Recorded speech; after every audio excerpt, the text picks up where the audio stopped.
तो स्वागत है आप सभी का आपकी अपने YouTube channel Shyam class study में। आज की इस वीडियो में यूपी पुलिस एग्जाम में आने वाली जीके जीएस के 37 अति महत्वपूर्ण प्रश्नों का प्रैक्टिस सेट लेकर के आया हूं, जो आने वाली यूपी पुलिस की परीक्षा को आपके हमारे इन्हीं प्रैक्टिस सेटों से प्रश्न देखने को मिल जाएंगे। तो अभी तक मैं लगभग 192 प्रैक्टिस सेट अपलोड कर चुका हूँ। अगर आपने वो अभी तक नहीं देखे तो जाकर के आप सारे प्रैक्टिस सेट प्ले लिस्ट में है, एक बार उन्हें लगा लीजिए, क्योंकि 192 प्रैक्टिस सेट बहुत ज़्यादा होते हैं। तो ये प्रैक्टिस सेट अगर आपको पसंद आता तो वीडियो को लाइक कर दीजिएगा। चैनल को आपने सब्सक्राइब नहीं किया तो चैनल को जरूर सब्सक्राइब कर लीजिएगा। प्रैक्टिस सेट को पूरा करने के बाद आपको अपना स्कोर कमेंट बॉक्स में शेयर करना है, साथ में अपने ज़िले का नाम भी बताना है कि आप हमारी वीडियो कहाँ से देख रहे हैं। वीडियो पसंद आती तो इसे आप अपने सभी छोटे भाइयों बहनों के पास जरूर शेयर कर देना, जिससे वो भी इस प्रैक्टिस सेट को लगाएं और उन लोगों को भी अपनी तैयारी का पता लगे कि उनकी तैयारी यूपी पुलिस परीक्षा के लिए कितनी हुई है। तो चलिए शुरू करते हैं आज का अपना जीके जीएस के 37 प्रश्नों का प्रैक्टिस सेट। तो पहला क्वेश्चन है आपके सामने कि त्रिपिटक ग्रंथ का संबंध किस धर्म से है। तो किस धर्म से है त्रिपिटक ग्रंथ का संबंध? तो इसका संबंध है, आप जानते हैं इसका संबंध है बौद्ध धर्म से। किससे? बौद्ध धर्म से। ऑप्शन नंबर बी इसका राइट आंसर हो जाएगा। अगला प्रश्न है आपके सामने कि शारदा एक्ट का संबंध किससे है। तो किससे है शारदा एक्ट का संबंध, ये आपको बताना है। तो शारदा एक्ट का संबंध है बाल विवाह से। किससे? बाल विवाह से। ऑप्शन नंबर डी इसका राइट आंसर हो जाएगा। नेक्स्ट प्रश्न है आपके सामने कि केंद्रीय तंबाकू अनुसंधान केंद्र कहाँ स्थित है। तो कहाँ पर है केंद्रीय तंबाकू अनुसंधान केंद्र? तो यह स्थित है राजमुंदरी में। ऑप्शन नंबर बी इसका राइट आंसर हो जाएगा। तो अगला प्रश्न है आपके सामने कि पीतल किसका मिश्रण होता है। तो पीतल किसका मिश्रण होता है, ये आपको बताना। तो किसका मिश्रण होता है पीतल? तो पीतल होता है तांबा एवं जस्ता का मिश्रण। ऑप्शन नंबर ए इसका राइट आंसर हो जाएगा। अगला प्रश्न है आपके सामने कि राज्यसभा के सदस्य बनने के लिए न्यूनतम उम्र सीमा कितना निर्धारित है। तो न्यूनतम उम्र कितनी है राज्यसभा का सदस्य बनने के लिए? तो न्यूनतम समय सीमा है 30 वर्ष। ऑप्शन नंबर सी इसका राइट आंसर हो जाएगा। अगला प्रश्न है आपके सामने कि शरीर में रक्त का शुद्धिकरण कौन करता है। तो कौन करता है शरीर में रक्त का शुद्धिकरण, ये आपको बताना है। तो ये किडनी करता है शरीर में रक्त का शुद्धिकरण। ऑप्शन नंबर डी इसका राइट आंसर हो जाएगा। अगला प्रश्न है आपके सामने कि राष्ट्रीय ग्रामीण विकास संस्थान कहाँ पर स्थित है। तो कहाँ पर स्थित है राष्ट्रीय ग्रामीण विकास संस्थान? तो ये स्थित है हैदराबाद में। कहाँ पर है? हैदराबाद में। ऑप्शन नंबर बी इसका राइट आंसर हो जाएगा। नेक्स्ट प्रश्न है आपके सामने कि आधुनिक एंटीसेप्टिक सर्जरी के जन्मदाता किसे कहा जाता है। तो किसे कहा जाता है आधुनिक एंटीसेप्टिक सर्जरी के जन्मदाता? तो ये कहा जाता है जोसेफ लिस्टर को। किसे? जोसेफ लिस्टर को। ऑप्शन नंबर ए इसका राइट आंसर हो जाएगा। खाद्य एवं कृषि संगठन के मुख्यालय कहाँ हैं। तो कहाँ पर है खाद्य एवं कृषि संगठन का मुख्यालय? तो ये है रोम इटली में। कहाँ? रोम इटली में। ऑप्शन नंबर बी इसका राइट आंसर हो जाएगा। अगला प्रश्न है आपके सामने कि दूध किसकी उपस्थिति के कारण खट्टा होता है। तो किसकी उपस्थिति के कारण दूध खट्टा हो जाता? तो ये हो जाता है बैक्टीरिया की उपस्थिति के कारण। ऑप्शन नंबर डी इसका राइट आंसर हो जाएगा। चंडीगढ़ स्थित रॉक गार्डन का निर्माण किसने करवाया था। तो किसने करवाया था चंडीगढ़ में स्थित रॉक गार्डन का निर्माण? तो इसका निर्माण कराया था नेक चंद्र ने। किसने? नेक चंद्र ने। ऑप्शन नंबर सी इसका राइट आंसर हो जाएगा। अरब सागर में स्थित लक्षद्वीप का निर्माण किस प्रकार से हुआ है। तो किस प्रकार से हुआ अरब सागर में स्थित लक्षद्वीप का निर्माण? तो इसका निर्माण हुआ प्रवाल भित्ति से। किससे? प्रवाल भित्ति से। ऑप्शन नंबर बी इसका राइट आंसर हो जाएगा। अगला क्वेश्चन है आपके सामने कि भारतीय मौसम वेधशाला कहाँ पर स्थित है। तो कहाँ पर स्थित है भारतीय मौसम वेधशाला? तो ये स्थित है पुणे में। कहाँ पर है? पुणे में। ऑप्शन नंबर बी इसका राइट आंसर हो जाएगा। अगला प्रश्न है आपके सामने कि भारतीय खगोल संस्थान कहाँ स्थित है? तो कहाँ पर स्थित है? भारतीय खगोल संस्थान। तो ये स्थित है बेंगलुरु में। कहाँ? बेंगलुरु में। ऑप्शन नंबर ए इसका राइट आंसर हो जाएगा। अगला प्रश्न है आपके सामने कि अरब लीग का मुख्यालय कहाँ है? तो कहाँ पर है अरब लीग का मुख्यालय? तो इसका मुख्यालय काहिरा में। कहाँ पर है? काहिरा में। ऑप्शन नंबर सी इसका राइट आंसर हो जाएगा। अगला प्रश्न है आपके सामने कि इंटरपोल की स्थापना कब हुई थी? तो कब हुई थी इंटरपोल की स्थापना? तो इंटरपोल की स्थापना हुई थी 1923 में। कब? 1923 में। ऑप्शन नंबर ए इसका राइट आंसर हो जाएगा।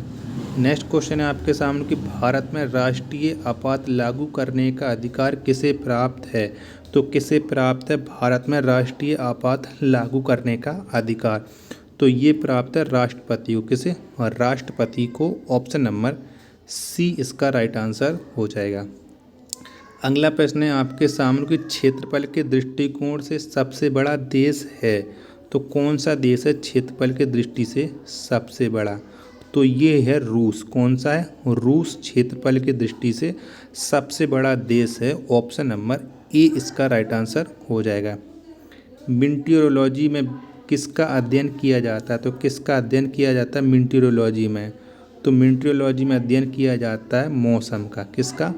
मौसम का अध्ययन किया जाता है मीटियोरोलॉजी में। ऑप्शन नंबर सी इसका राइट आंसर हो जाएगा। नेक्स्ट क्वेश्चन है आपके सामने केंद्रीय गन्ना अनुसंधान केंद्र कहाँ पर स्थित है? तो कहाँ पर स्थित है केंद्रीय गन्ना अनुसंधान केंद्र? तो ये स्थित है कोयम्बटूर में। कहाँ पर? कोयम्बटूर में। ऑप्शन नंबर बी इसका राइट आंसर हो जाएगा।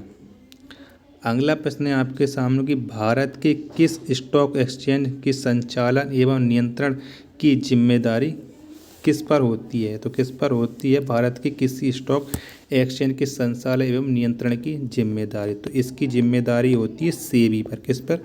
सेबी पर। ऑप्शन नंबर ए इसका राइट आंसर हो जाएगा। रॉक गार्डन कहाँ पर स्थित है? तो कहाँ पर है रॉक गार्डन स्थित? अभी मैंने बताया था कि रॉक गार्डन का निर्माण कराया था नेकचंद ने। तो ये स्थित है चंडीगढ़ में। कहाँ पर? चंडीगढ़ में रॉक गार्डन स्थित है। ऑप्शन नंबर डी इसका राइट आंसर हो जाएगा। अगला क्वेश्चन है आपके सामने कि पहला अगस्त क्रांति एक्सप्रेस चलाई गई थी। तो कब चलाई गई थी पहला अगस्त क्रांति एक्सप्रेस? तो ये चलाई गई थी दिल्ली से मुंबई के बीच में। कब? दिल्ली से मुंबई के बीच में। ऑप्शन नंबर सी इसका राइट आंसर हो जाएगा। नेक्स्ट है आपके सामने कि नाथपा झाकरी परियोजना किस राज्य में स्थित है? तो किस राज्य में स्थित है नाथपा झाकरी परियोजना? तो ये स्थित है हिमाचल प्रदेश में। कहाँ पर है? हिमाचल प्रदेश में। ऑप्शन नंबर बी इसका राइट आंसर हो जाएगा। नेक्स्ट है आपके सामने कि WTO के मुख्यालय कहाँ पर स्थित है? तो कहाँ पर है WTO का मुख्यालय? तो WTO का मुख्यालय जिनेवा में। कहाँ पर है? जिनेवा में। ऑप्शन नंबर ए इसका राइट आंसर हो जाएगा। अगला प्रश्न है आपके सामने कि जम्मू कश्मीर की राजकीय भाषा क्या है? तो क्या है जम्मू कश्मीर की राजकीय भाषा? तो जम्मू कश्मीर की राजकीय भाषा है उर्दू। कौन सी है? उर्दू। ऑप्शन नंबर डी इसका राइट आंसर हो जाएगा। अगला प्रश्न है आपके सामने कि हवाई जहाज किस मंडल में उड़ते हैं? तो किस मंडल में उड़ते हैं हवाई जहाज? ये आपको बताना है। तो हवाई जहाज उड़ते हैं समताप मंडल में। किस में? समताप मंडल में। ऑप्शन नंबर सी इसका राइट आंसर हो जाएगा। संयुक्त राष्ट्र संघ की अधिकृत भाषाओं की संख्या कितनी है? तो कितनी है संयुक्त राष्ट्र संघ की आधिकारिक भाषाओं की संख्या? तो ये है 6। कितनी है? 6। ऑप्शन नंबर डी इसका राइट आंसर हो जाएगा। अगला प्रश्न है आपके सामने कि एन अननोन इंडिया के लेखक कौन है? तो कौन है एन अननोन इंडिया पुस्तक के लेखक? तो इसके लेखक है नीरद सी चौधरी। कौन है? नीरद सी चौधरी। ऑप्शन नंबर ए इसका राइट आंसर हो जाएगा। नेक्स्ट है आपके सामने कौन सी गैस हवा को प्रदूषित नहीं करती है? तो कौन सी गैस हवा को प्रदूषित नहीं करती है ये आपको बताना है। तो ये जो नाइट्रोजन ऑक्साइड है ये हवा को प्रदूषित नहीं करती है। ऑप्शन नंबर डी इसका राइट आंसर हो जाएगा। शॉर्ट्स में ए का क्या मतलब है, तो क्या मतलब है शॉर्ट्स में, ये आपको बताना है। तो ए का मतलब है एक्यूट, कौन सा एक्यूट, ऑप्शन नंबर बी इसका राइट आंसर हो जाएगा। रेडियो कार्बन डेटिंग से किसकी आयु का पता लगाया जाता है, तो किसका पता लगाया जाता है रेडियो कार्बन डेटिंग से, तो ये पता लगाया जाता है जीवाश्म की आयु का, किसका, जीवाश्म की आयु का, ऑप्शन नंबर सी इसका राइट आंसर हो जाएगा। अगला प्रश्न है आपके सामने कि भारतीय चीनी तकनीकी संस्थान कहाँ पर स्थित है, तो कहाँ पर स्थित है भारतीय चीनी तकनीकी संस्थान, तो ये स्थित है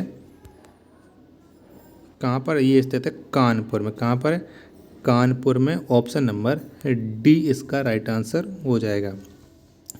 अगला प्रश्न है आपके सामने कि भारतीय मुद्रा किस देश में विधिक रूप से मान्य है, तो किस देश में भारतीय मुद्रा विधिक रूप से मान्य है, इन चारों ऑप्शन के अकॉर्डिंग आपको बताना है। तो ये विधिक रूप से मान्य नेपाल में, कहाँ पर है नेपाल में, ऑप्शन नंबर सी इसका राइट आंसर हो जाएगा।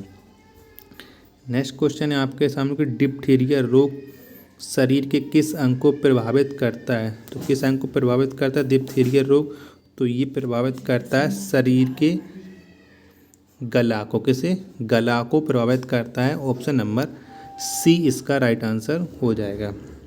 अगला क्वेश्चन है आपके सामने कि भारत के 22 राजकीय भाषा को किस अनुसूची में रखा गया है, तो किस अनुसूची में रखा है कि भारत की 22 राजकीय भाषाओं को, तो ये रखा गया है 8वीं अनुसूची में, किसमें 8वीं अनुसूची में, ऑप्शन नंबर बी इसका राइट आंसर हो जाएगा।